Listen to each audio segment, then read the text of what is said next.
अक्सर हम एक्ट्रेस को देख के फिल्म देखने जाते हैं, पर जब बात SS राजामौली सर की आती है तब हम एक्ट्रेस को देख के नहीं डायरेक्टर को देख के जाते हैं। और आजकल जो साउथ के छोटे से लेके बड़े मूवी पान इंडिया में आ रही है, उसकी सबसे बड़ी वजह है SS राजामौली सर। अगर बाहुबली को पान इंडिया में रिलीज नहीं किए होते तो पान इंडिया का पावर क्या है वो किसी को पता नहीं होता। SS राजामौली हमारे इंडिया के नंबर 1 डायरेक्टर हैं। उनके जैसा कोई नहीं है।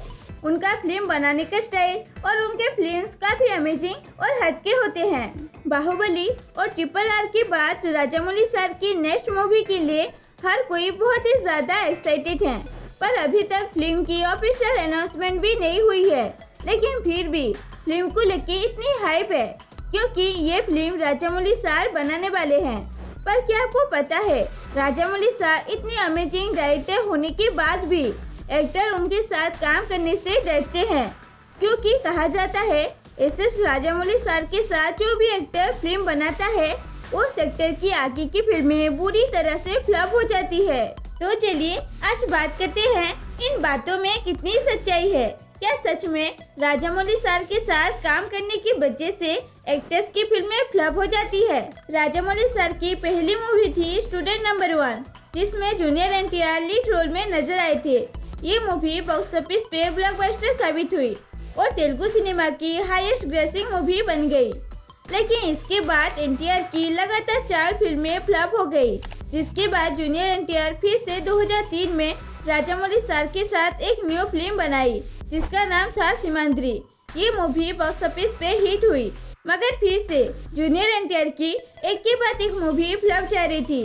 मगर राखी नाम की एक मूवी उनके करियर को रिवाइव किया, पर बॉक्स ऑफिस पे उतनी कलेक्शन कर नहीं पाई, जिसके बाद जूनियर NTR समझ गए अगर मुझे दोबारा से अपने करियर को रिवाइव करना है, अगर मुझे एक हिट फिल्म देनी है तो मुझे SS राजामौली के साथ काम करना पड़ेगा। फिर वो 2007 में SS राजामौली सर के साथ यमादुंगा नाम की एक फिल्म बनाई जो बॉक्स ऑफिस पे ब्लॉकबस्टर साबित हुई और इसके बाद उनकी करियर फिर से रिवाइव हो गई। लेकिन इस बार NTR ये बात समझ गए कि जब भी वो राजामौली सर के साथ फिल्म बनाते हैं तो उसके बाद उनकी सारी फिल्में फ्लॉप हो जाती है। अगर वो आगे की फिल्में सोच समझ के चूज नहीं किए तो उनकी फिर से फिल्म फ्लॉप होने लगेगी। इसलिए यमादुंगा के बाद उन्होंने अपना टाइम लिया और आगे की फिल्में सोच समझ के चूज किया, जिसके बाद उनकी जितनी भी फिल्म आई वो बॉक्स ऑफिस पे हिट साबित हुई और फिर से उनका करियर ट्रैक पे चलने लगा। फिर 2022 में NTR और राजामौली सर रियूनियन हुए और RRR जैसी ब्लॉकबस्टर मूवी दिए और इस बार भी NTR अपनी अगली फिल्म सोच समझ के चूज किए। देवरा को लेके फैंस काफी एक्साइटेड हैं। जल्दी ये फिल्म आने वाली है, शायद अब तक आ भी गई होगी। देखते हैं इस बार राजामौली सर की कर्ज NTR पर चढ़ती है या नहीं। वैसे इसके अलावा राजामौली सर का कर्ज एक्टर नितिन पर बहुत गहरा पड़ा है। SS राजामौली के साथ नितिन 2004 में एक फिल्म बनाए थे साई नाम से, जो बॉक्स ऑफिस पे हिट तो हो गई, लेकिन उसके बाद नितिन की करियर डूबने की कगार पर थी। आप बिलीव नहीं करोगे, साई फिल्म में काम करने के बाद लगातार 8 साल तक नितिन की सारी फिल्में फ्लॉप हो गई। हाँ दोस्तों, ये सच है। 8 साल में नितिन ने 12 फिल्मों में काम किया था और लगातार 12 फिल्में फ्लॉप हो गई। लेकिन 2012 में उनकी एक फिल्म आई एक्स नाम की, जिसने उनके करियर को फिर से रिवाइव किया।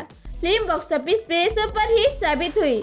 फिर 2014 में AR जैसी ब्लॉकबस्टर मूवी देके फिर से अपने करियर को ट्रैक में ले आए। आप सोचो जरा, उन्होंने सिर्फ एक फिल्म बनाई थी SS राजामौली के साथ और उनकी 12 फिल्में फ्लॉप हो गई। ये समस्या है। फिर और एक एक्टर है प्रभास, जिन्हें राजामौली सर की वजह से पान इंडिया में पहचान मिली। आज हर कोई छोटे से लेकर बड़े तक प्रभास को जानते हैं। उनके डाई हार्ड फैंस हैं। वो पान इंडिया सुपरस्टार बन गए। आज की डेट में प्रभास की जो स्टारडम है पान इंडिया में, वो किसी और एक्टर्स के पास नहीं है। पर राजामौली सर की वजह से फायदा तो बहुत हुआ, पर नुकसान भी उतना ही हुआ है। बाहुबली 2 के बाद आपको तो पता ही है उनकी सारी फिल्में फ्लॉप हो गई। एक फिल्म में तो उन्हें क्रिटिसिज्म का सामना भी करना पड़ा, पर सलार की वजह से उनके करियर फिर से रिवाइव हो गई और उसके बाद कल की 2898 जैसी कमाल की मूवी दी, जिसने 4 दिन में ही 500 करोड़ क्रॉस कर दी। बाहुबली 2 के बाद ये उनकी फर्स्ट मूवी थी जिसने बॉक्स ऑफिस पे 1200 करोड़ प्लस की कलेक्शन की। वैसे RRR मूवी के बाद SS राजामौली की कर्ज रामचरण के ऊपर भी दिखने लगा। रामचरण RRR मूवी में काम करने के बाद उन्होंने मेगास्टार चिरंजीवी के साथ आचार्य मूवी में काम किया, जो बॉक्स ऑफिस में बहुत बड़ी डिजास्टर साबित हुई। इस फिल्म ने डिस्ट्रीब्यूशन का 500 से 60 करोड़ लॉस कर दिया, जिसकी वजह से खुद रामचरण के पिता चिरंजीवी को आगे आके डिस्ट्रीब्यूशन को जो लॉस हुआ है वो चुकाना पड़ा। इतनी खराब परफॉर्म की थी आचार्य मूवी। पर ऐसा नहीं है कि SS राजामौली के साथ जो भी एक्टर काम करता है उनकी सारी फिल्में फ्लॉप हो जाती है। नानी 2012 में SS राजामौली के साथ काम किए थे, लेकिन उसके बाद उनकी सारी फिल्में हिट हो रही थी। और किचा सुदीप की भी उन्होंने भी तो काम किया था मक्खी मूवी में। असल में जो एक्टर्स राजामौली के साथ काम किए हैं उनकी फिल्में इसलिए फ्लॉप हो रही थी क्योंकि राजामौली के साथ जो फिल्में किए थे वो काफी अच्छी होती थी। इसलिए जब वो एक्टर कोई और फिल्म बनाते थे तब फैंस की एक्सपेक्टेशन कुछ ज्यादा ही बढ़ जाती थी फिल्म को लेके। अगर एक्टर उस एक्सपेक्टेशन पे खड़ा नहीं उतर पाया तो फिल्म फ्लॉप हो जाती थी। एक्टर्स अगर सोच समझ के फिल्म चूज किए होते तो उनकी फिल्में फ्लॉप नहीं होती। लेकिन जब एक्टर्स ये समझ गए कि उनकी फिल्में फ्लॉप हो रही है, उसके बाद उन्होंने सोच समझ के स्क्रिप्ट सिलेक्शन किया।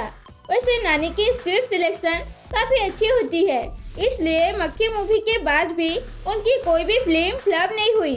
तू समझा? हाँ।